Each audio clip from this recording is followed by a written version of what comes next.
Online नेपालमा तपाईहरुलाई स्वागत छ। नमस्कार। आज हामी नेफिल्स पार्ट 3 अन्तर्गत खाद्य अनुमति पत्रको नवीकरण गर्न गइरहेका छौं। यदि तपाईसँग खाद्य अनुमति पत्र छ, जसलाई हामी खाद्य अनुज्ञा पत्र पनि भन्ने गर्थ्यौं, र त्यो नवीकरण गर्नुपर्ने छ भने आजको भिडियो तपाईको लागि हो। तपाईले घरमै बसी आफ्नै मोबाइलबाट खाद्य अनुमति पत्र नवीकरणको प्रक्रिया अगाडि बढाउन सक्नुहुन्छ। यदि तपाईले यो भन्दा अगाडिको दुईटा भिडियो हेर्नु भएको छैन भने तल डिस्क्रिप्सनमा मैले राखिदिएको छु, लिंकमा गएर हेर्नु होला। त्यहाँ हामी हाम्रो उद्योगको युजर आइडी, नेफिल्स युजर आइडी र उद्योगको प्रोफाइल तयार गरिसकेका छौं। अब हामी खाद्य अनुमति पत्र नवीकरण गर्न गइरहेका छौं। खाद्य अनुमति पत्र नवीकरण गर्नुभन्दा अगाडि म तपाईलाई सजेस्ट गर्छु कि आफ्नो उद्योग विवरण एकचोटी फेरि भेरिफाई गर्नुस्, फेरि चेक गर्नुस्। म त्यही गर्न गइरहेको छु। यसरी चेक गरे यो न्यू लाइसेन्सको छेउमा एडिटको बटन छ, यो बटन क्लिक गर्ने, सबै चेक गर्ने। यहाँ मैले आफ्नो यहाँ भरिसकेको छु, त्यसलाई अपडेट गर्ने। ओके, ठीक छ। यो पनि सबै लेखिसकेको छु, त्यसलाई फेरि म अपडेट गर्छु। यो पनि ठीक छ। अनि यो पनि विवरण सबै भरिसकेको छु, यसलाई फेरि मैले अपडेट गरे।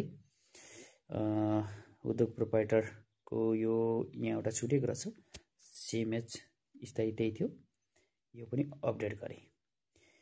अब यहाँनिर अतिरिक्त जानकारीमा के तपाईसँग पहिले नै लाइसेन्स छ? यस, मसँग छ। म त्यसैको नवीकरण गर्न गइरहेको छु। त्यसै कारणले गर्दा आफ्नो प्रोफाइलमा यहाँ छ भनेर उल्लेख गर्ने। जब तपाई छ भनेर उल्लेख गर्नुहुन्छ, त्यसपछि तपाईलाई यहाँ लाइसेन्स नम्बरहरू एड गर्न भनेर आउँछ। म एउटा डेमोको लागि एउटा सिम्पल लाइसेन्स नम्बर यहाँ एड गर्दैछु। तपाईहरुले आफ्नो खाद्य अनुमति पत्रको देब्रेपट्टिको सबैभन्दा माथि रहेको नम्बर त्यहाँनेरि एड गर्नु होला। यसरी जस्तै 07-061-01-01 यस्तै हुन्छ। र त्यहाँनिर जारी मिति कुन मितिमा त्यहाँ जारी भएको हो त्यो दाहिनेपट्टिको मिति तपाईले त्यहाँनिर खाद्य अनुमति पत्रको यहाँ उल्लेख गर्ने। त्यसको लागि 2061 सपोज 0101 यो जारी मिति हो। र त्यो खाद्य अनुमति पत्रको पछाडिपट्टि हेर्ने, त्यहाँ तपाईको म्याद, अन्तिम म्याद, नवीकरणको अन्तिम म्याद देखाउँछ, एक्सपायर डेट, त्यो उल्लेख गर्ने।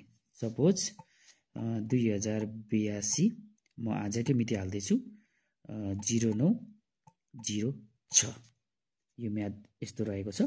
लाइसेन्स जारी गर्ने कार्यालय यो जुन मैले सप्तरी गरेको छु, सप्तरीको अभियसली जनकपुर हुन्छ। सोही अनुसार आफ्नो जिल्ला हेरेर चाहिँ यो कार्यालय छनौट गर्ने। मेरो यो सप्तरीको एउटा जनकपुर रह्यो। त्यसपछि लाइसेन्सको अगाडिपट्टिको फोटो मैले इमेज हाल्छु। यहाँनिर मैले सपोज यहाँनिर तपाईलाई एउटा यो डेमोको लागि हो, त्यसै कारणले यो अगाडिपट्टिको हाल्ने। र पछाडिपट्टि जहाँ चाहिँ तपाईको एक्सपायरी डेट लेखेको छ, अन्तिम मिति लेखिएको छ, त्यो चाहिँ पछाडिपट्टिको यसरी क्लिक गर्ने। म यहाँ र्यान्डमली हानिरहेको छु, तपाईहरुले चाहिँ यसरी नगर्ने। आफ्नो अनुमति पत्रको अगाडि र पछाडिको यसरी अपलोड गर्नुहुन्छ। अनि मेरो प्राली होइन, त्यही भएर नो। यदि हो भने यस भन्ने। ब्रान्च पनि मेरो छैन, त्यही भएर नो। ब्रान्ड रजिस्टर भएको छैन, त्यसैबाट नो। अब कुनै एउटा र्यान्डम म यहाँ उद्योग दर्ता नम्बर, जस्तै मैले घरेलुमा दर्ता गरेको थिएँ भने घरेलु नम्बर, अथवा जुन उद्योग जहाँ दर्ता भएको छ त्यो उद्योग दर्ता प्रमाणपत्रको नम्बर तपाईहरुले यहाँनिर एड गर्नुपर्छ। म यहाँनिर र्यान्डमली एउटा नम्बर एड गरिदिँदैछु, 061-62। अनि त्यसपछि प्यान नम्बर तपाईले एड गर्नुपर्ने हुन्छ। सपोज ओके, यसरी प्यान नम्बर तपाईले चाहिँ आफ्नो प्यान नम्बर एड गर्ने। अनि यहाँनिर भनेको छ इन्डस्ट्री रजिस्ट्रेसन, उद्योग दर्ता प्रमाणपत्रको चाहिँ यहाँनिर फोटो अपलोड गर्ने तपाईले। जस्तै म एउटा सिम्पल यहाँनिर उद्योग दर्ताको प्रमाणपत्रको फोटो एउटा गर्दैछु, यसरी गर्ने। अब आउँछ टेक्निकल डिटेल्स। यो टेक्निकल डिटेल्स कसरी बनाउने के गर्ने भन्ने कुरा चाहिँ मैले अगाडिकै भिडियोमा तपाईहरुलाई चाहिँ भनिसकेको छु। सोही अनुसार तपाईले बनाएको जुन टेक्निकल डिटेल्स हुन्छ तपाईको उद्योगको त्यो यहाँ अपलोड गर्ने र ख्याल गर्नु होला त्यो 20 MB भन्दा माथि जानु भएन। त्यो म यसरी एड गर्दै छु। यो तपाईहरुलाई बुझाउनको लागि मैले सिम्पल यसरी गरेको। तपाईहरुले चाहिँ आफ्नो टेक्निकल डिटेल्स त्यहाँनिर चाहिँ हाल्नुपर्छ है। त्यसपछि तपाईको प्यान हुन्छ त्यो प्यानलाई चाहिँ अपलोड गरिदिने। सिम्पल मैले यसरी अपलोड गरेँ। सपोज यो प्यानै भनेर बुझ्नुस् है। ओके। अनि त्यसपछि यो प्रोपोज्ड इन्डस्ट्री लेआउट यो अनिवार्य छैन। किन भन्दाखेरि चाहिँ माथि जुन रातो स्टार देखाएको छैन त्यो अनिवार्य छैन। तपाईसँग छ भने यसमा अपलोड गरिदिने, होइन भने पनि ठिकै छ। यति गरिसकेपछि तपाईले यसरी सबमिट गर्नुपर्छ। अब हेर्नुस् इन्डस्ट्री अपडेटेड भनेर आयो। अब के गर्ने तपाईको यो अहिले इन्डस्ट्रीको प्रोफाइल मात्र तयारी भयो। के पर्पजको लागि भन्दाखेरि चाहिँ नवीकरण पर्पजको लागि। अब तपाई ब्याक जाने। ओके ओके ब्याक जाने। ओके अब हामी स्टार्ट गर्छौं अनुमति पत्र नवीकरण लाइसेन्स रिन्युअल। त्यसका लागि यहाँ क्लिक गर्ने एकदम सजिलो छ।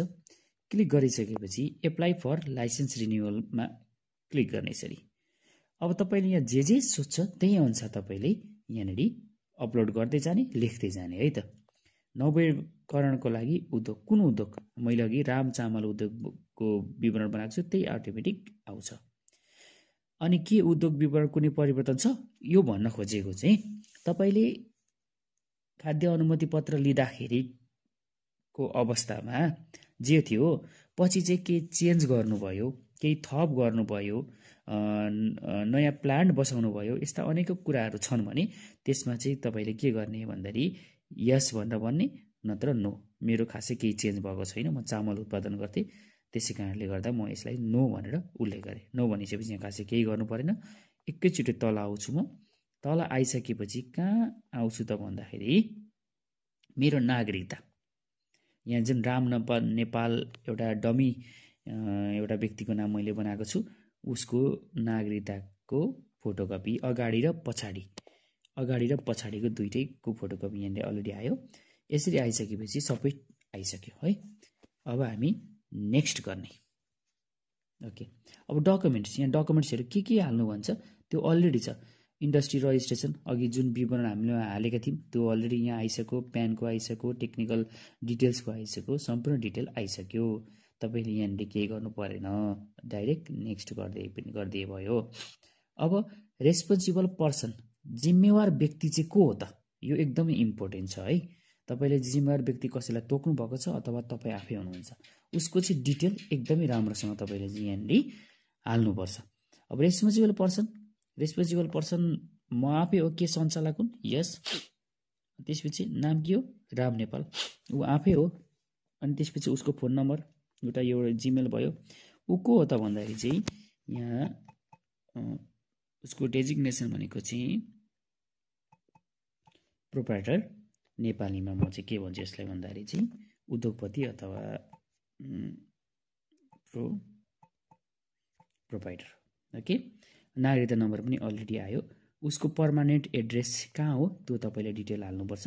अनि माथि टेम्पोररी पनि सेम एज त्यही हो भने त्यही हाल्ने, नत्र अर्कै हो भने यहाँ चेन्ज गर्ने। मैले अघि सबै डिटेलहरु आफै अटोमेटिक आउँछ, हामीले दुःख गर्नै पर्दैन। अब दुःख चाहिँ कहाँ गर्नुपर्छ त भन्दाखेरि यहाँ तल पासपोर्ट साइजको फोटो तपाईले चाहिँ के गर्नु पर्यो अपलोड गर्नु पर्यो। सपोज यो उहाँको चाहिँ फोटो अरे है। तपाईहरुले चाहिँ पासपोर्ट साइजको एउटा राम्रो चटक्क परेको फोटो यहाँ अपलोड गर्ने। त्यसपछि त्यो जिम्मेवार व्यक्ति नर्मली मैले यहाँ उद्योगपतिलाई नै जिम्मेवार व्यक्ति तोकेपछि आफ्नै फेरि नागरिकता तपाईले चाहिँ के गर्ने यहाँनेरि अपलोड गर्ने। नागरिकता अपलोड गर्दाखेरि ख्याल रहोस् अगाडि र पछाडिको दुईटै देखिने गरी चाहिँ तपाईले अपलोड गर्नु होला। तपाईले त्यसको लागि चाहिँ मर्ज गरेर एउटै फोटोमा बनाउन सक्नुहुन्छ, होइन भने पीडीएफ मा समेत बनाउन सक्नुहुन्छ। मैले यसरी यहाँनिर गरे। अब यो गरिसकेपछि माइन्युट यदि प्राली हो भने तपाईले माइन्युट पनि त्यहाँनिर अपलोड गर्नुपर्छ। मेरो प्राली होइन त्यसै कारणले गर्दा मैले गरिन। त्यसपछि क्रिएट रेस्पोन्सिबल पर्सन के समस्या आयो? यस कतै केही गडबड भयो भनेर आयो। हाम्रो कहाँ चाहिँ गडबड भएछ त हेरौँ, चेक गरौँ। हाम्रो गडबड कहाँ भएको रहेछ यहाँनिर। के is there change in testimonial person, के जिम्मेवार व्यक्तिको विवरण परिवर्तन भएको छ। पहिला जसलाई तोकिएको थियो सुरुमा खाद्य अनुमति पत्र बनाउँदाखेरि अहिले पनि त्यही छ। त्यसै कारणले गर्दा नो भनेर मैले चाहिँ यहाँ उल्लेख गरेँ। यो अघि बढेको छुइनँ रहेछु, त्यही भएर यहाँनिर इरर आयो। अब फेरि म के गर्छु भन्दाखेरि चाहिँ नेक्स्ट गर्छु। अब यहाँनिर रेस्पोन्सिबल पर्सनको जिम्मेवार व्यक्तिको हामीले विवरण भरिसक्यौँ। यहाँ माथि छ your licence is about to expire after 35 days and you have to make payment of 800 as राजस्व to apply for renewal of licence भनेको छ। अब तपाईँले चाहिँ 800 यता राजस्व पोर्टलमा गएर चाहिँ तिर्नु पर्यो। र राजस्वमा कसरी तिर्ने भन्ने कुरा चाहिँ तपाईँलाई मैले अघिल्लो भिडियोमै जानकारी गराइसकेको छु। र अझै तपाईँलाई चाहिँ राजस्व सम्बन्धी चाहिँ अझै डिटेल रूपमा चाहिँ बुझ्न मन छ भने चाहिँ म अर्को भिडियो पनि तपाईँहरूको लागि चाहिँ आवश्यकता भयो भने अपलोड गर्ने नै छु। अहिले चाहिँ सिम्पल तरिकाले चाहिँ अघिल्लो भिडियोमा भने जस्तै किसिमले चाहिँ तपाईँले राजस्व त्यहाँनिर तिर्ने, राजस्व तिरिसकेपछि सम्बन्धित कार्यालयमै राजस्व तिर्ने, हाम्रो जुन रेभिन्यूको आइडीबाट, राजस्व आइडीबाट, अनि त्यो तिरिसकेपछि त्यसको भोचर तपाईँले सुरक्षित राख्ने र भोचरलाई अपलोड गर्ने काम चाहिँ यहाँ आउँछ है। ओके, अब ट्याक्स क्लियरेन्सको कुरा, कर चुक्ताको कुरा। ट्याक्स क्लियरेन्स यो भनेको चाहिँ तपाईँले अन्तिम अघिल्लो आर्थिक वर्ष अथवा यही आर्थिक वर्ष सबैभन्दा अन्तिम कुन आर्थिक वर्षमा चाहिँ तपाईँले तपाईँको उद्योगको कर तिर्नु भएको थियो हो, त्यो करको आर्थिक वर्ष उल्लेख गरेँ। सपोज मैले चाहिँ यही 82-83 तिरेको थिएँ अरे, 2082-83 तिरिसकेको छु। ओके, अनि त्यो तिरिसकेको हो भने त्यो तिरिसकेको कागजातको फोटो यहाँनिर के गर्नु पर्यो, मैले अपलोड गर्नु पर्यो। सिम्पल, मैले चाहिँ यो भोचर कर भनेर भनेको छु, यो मैले अपलोड गरेँ। ठिक छ, अब यहाँ आउनुपर्छ। यो एकदमै महत्त्वपूर्ण छ, पेमेन्ट डिटेल्स, भुक्तानी विवरण। तपाईँ पेमेन्ट डेट मैले आजै यो पेमेन्ट गरेको अघिको जुन राजस्व पोर्टलमा गएर चाहिँ यहाँनिर 800 रुपियाँ जनकपुर कार्यालयमा मैले पेमेन्ट गरिसकेको छु। तसर्थ म एउटा आजकै डेट 2082-09-06 आज मैले जो पेमेन्ट गरेँ त्यसको भोचर नम्बर हुन्छ, त्यसको माथिपट्टि हुन्छ भोचर नम्बर। सपोज 2082-1132 समथिङ यस्तै है। अनि कति रकम तिरे, माथि 800 तिर्नु भनिएको थियो, त्यहाँ अलरेडी सिस्टमले नै कति तिर्नु भनेर आउँछ।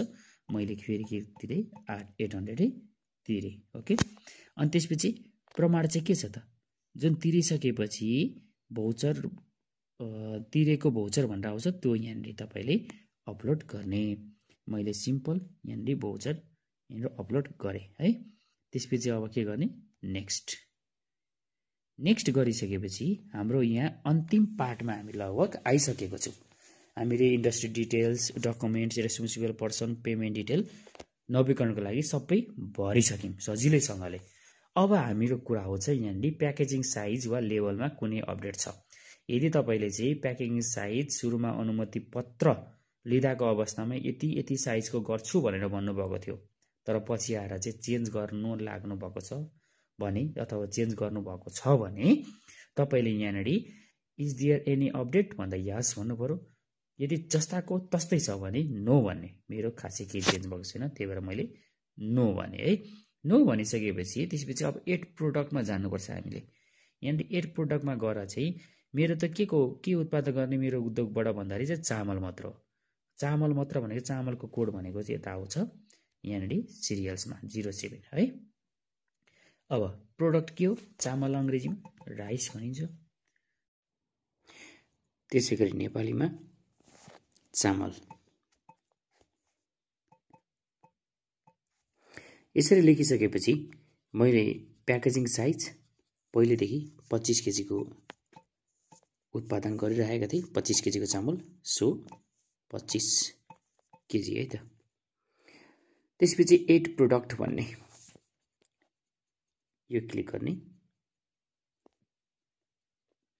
यो क्लिक गरिसकेपछि तपाईँले चाहिँ कस्तो हो भने एउटा इन्ग्रेडियन्ट चामलको लागि तपाईँले चाहिने इन्ग्रेडियन्ट भनेको तपाईँको उद्योगमा आउने भनेको यो धान भयो। यसरी धान मैले लेखेँ। यो धानको यो लेबल, अब लेबल डिटेल्स लेख्नुपर्छ। लेबल डिटेल्स भनेको कुनमा छ भन्दा मैले सबै नेपालीमा छ मेरो। यदि तपाईँको अङ्ग्रेजीमा छ भने नेपाली अङ्ग्रेजी दुईटै लेख्न सक्नुहुन्छ, अथवा इङ्ग्लिस पनि, ल दुईटै लेखिदिएँ। त्यसपछि म्यानुफ्याक्चरर नेम भनेको उत्पादकको नाम भनेको त त्यही राम चामल उद्योग नै हो। ओके।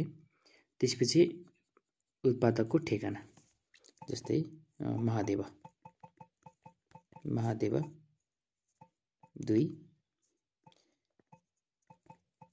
सप्तरी है, यसरी तपाईँले लेख्ने।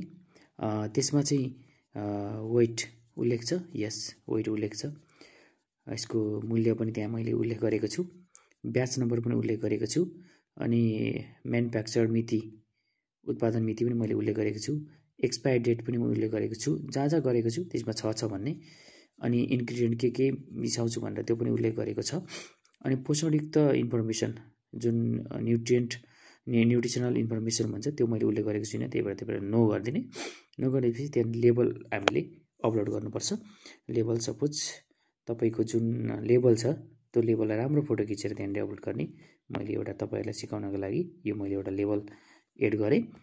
अनि फेरि माथि फेरि थोरै भेरिफाई गरौँ। यहाँ त मेरो चामल भएको कारणले गर्दा कच्चा पदार्थ इन्ग्रेडियन्ट भनेको धान भयो। यदि तपाईँहरूको चाहिँ पाउरुटी थियो भने यहाँनिर तपाईँले इन्ग्रेडियन्टमा चाहिँ के लेख्नु पर्यो भन्दाखेरि चाहिँ तपाईँको फ्लोर चाहियो, साल्ट, सुगर, इस्ट, यस्ता यस्ता कुराहरू यो सबै एड गर्नु पर्यो है। अनि यसरी गर्ने। यो हाम्रो काम यहाँनिर सकिसक्यो। त्यसपछि हामी के गर्छौँ, एड प्रोडक्ट भनेर क्लिक गर्छौँ। ओके, प्रोडक्ट एडेड सक्सेसफुल्ली भनेको छ। यदि तपाईँको अझै अर्को प्रोडक्ट छ भने फेरि एड प्रोडक्ट गर्ने। त्यसपछि अर्को जुन यदि भुजा छ अथवा चिउरा छ भने त्यसरी तपाईँले एड गर्दै जानुपर्छ। यो सम्पूर्ण डिटेलहरू मैले भरिसकेँ।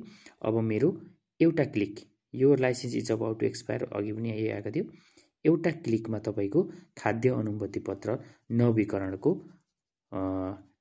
सबमिसन कम्प्लिट हुन्छ। म यहाँनिर अब सबमिट गर्छु। यहाँनिर एउटा कन्फर्मेसन आउँछ।